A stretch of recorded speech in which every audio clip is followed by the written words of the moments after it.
world of trading is complicated, but we can make it child's play, leaving you plenty of time for your own leisure.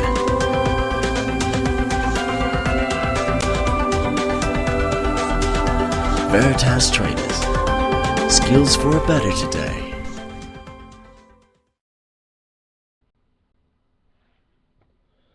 Hi everyone, and welcome to Veritas Traders, and welcome to this free video. Excuse my voice, it's slightly horsey. I've had a really busy week this week, and it's been really fantastic. We've got a lot of information to go through, and in the first part of this free video, it's just about having your records and keeping your records up to date, and how do you actually monitor your performance. A lot of people talk about the big wins they had, but they forget the losses, or they remember the small wins but ignore the big losses. And also, how do you work out which is performing well for you? Which trades give you the best performance? Which ones do not? And we like to keep a record of our trades. So this is a spreadsheet that we use. We had a previous one before, but it was a little bit convoluted, to be honest with you. And it didn't really record a lot of the information we wanted. So we decided to go off and keep all the information, keep a record of as much as we do. And what we'd like our members to do is we would like you to come back to us and tell us, well, I'd like this thing to do a few other things. And let us know, and we'll go off and actually put those in the records and put it back on the members area. You know, this is your site. This is what we do for you in terms of the membership. Okay, so just going to quickly talk through some of the things. I'm just going to go through the first line. Use it first. If you've got any issues and you want to know a little bit more, let us know. So the first thing we look at, we want to know what we're trading, okay? So it's all FX. We just put down the currency pair that we're trading, as you can see in the Epic column. We've got the reason for the trade in terms of breakout, envelope, ascending triangle, box play, 4-bar fractal. So we can see how long they're occurring, the date that we identify the trades in column F. The action we're going to take, are we going to go long, or are we going to go short? The amount of capital we're using. Now that's very important about the amount of capital you use, because obviously you need to use it as a 1%, and that's our risk profile. We do not use anything more or less. The pound per point. Now the pound per point's worked out from the entry from column L, K and L, and these will work out the difference. And then you've got your winning target. Now what this does is this calculates what your potential profit is in O and what your potential loss is in P. So you already know what's going to happen before you take your trade. In Q is your risk to reward ratio, and obviously we've got the company, because sometimes we've got a few different accounts that we hold, so we will put in different accounts for different actions so we can keep abreast of all our performances. Now this bit is where we actually trade. This is where if it actually happens. So for example, if we put all this information in and no trade occurs, we either just delete the trade or we just don't fill in the remaining half and leave it blank. In this case, this example, we did actually take this trade. So we got the entry price, we got the pound per point, we got the stop loss, and we got the risk. Now the risk is slightly different in P as it is in X, and there's a reason for that.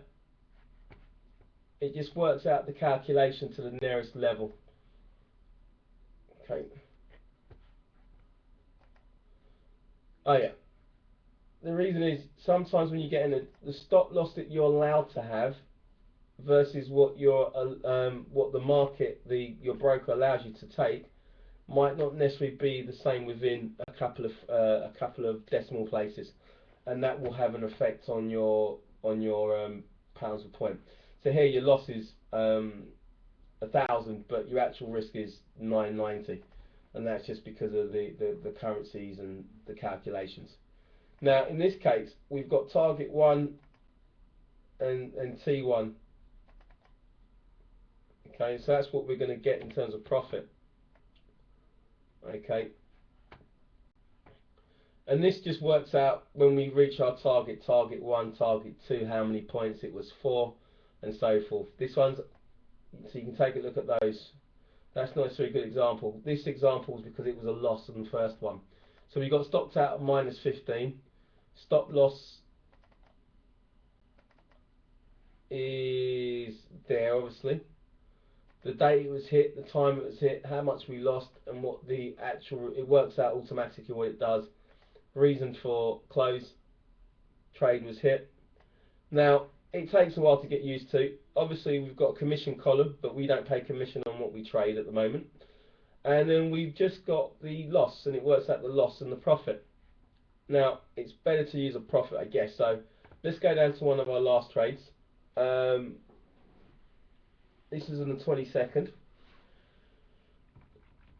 And you guys would know this as members. So let's just go through the column where we can actually look at the details of targets hit. So column Y. We hit, our first target was 32 points. So we hit that. And the points is 32 points. We've got the price of what that target actually is. Okay.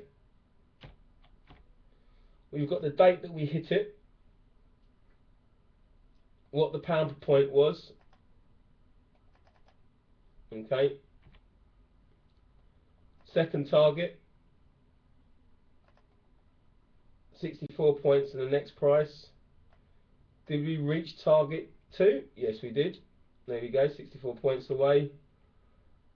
Target 3. Same again. Date hit. Pound per point. Works out what our returns were. And then our stop loss.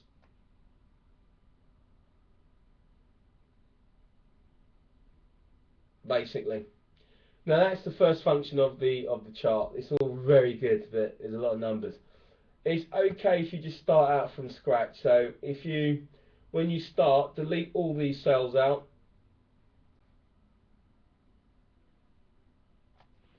For example. And then just copy this top line into the second line. Or take a line that you're comfortable using and then go from there. This is the first part. You've got another sheet called charts. Now what we've done is we've created a few charts that show you what our profit risk to reward ratio is at the moment, which is the most profitable trades that we have, percentage of strategies that work for us, the best pair that's performed very well, and which ones don't perform. We haven't actually put a percentage curve in, but we're going to do that later on. That will be updated later on. But you can see your percentages down here. So you can see what works for you and what doesn't work for you. Okay? Now this is just a brief outline. We would like you guys to just play with the spreadsheet in terms of getting used to the functionality. It's very simple. Entry point, entry, exit, pounds per point, profit, loss, risk to reward ratio, and so forth. If you guys want to add anything else, or you've got any suggestions that we should add in that spreadsheet, please drop us an email or add it, send us a request through the members area. Okay, that concludes the first part of this free video.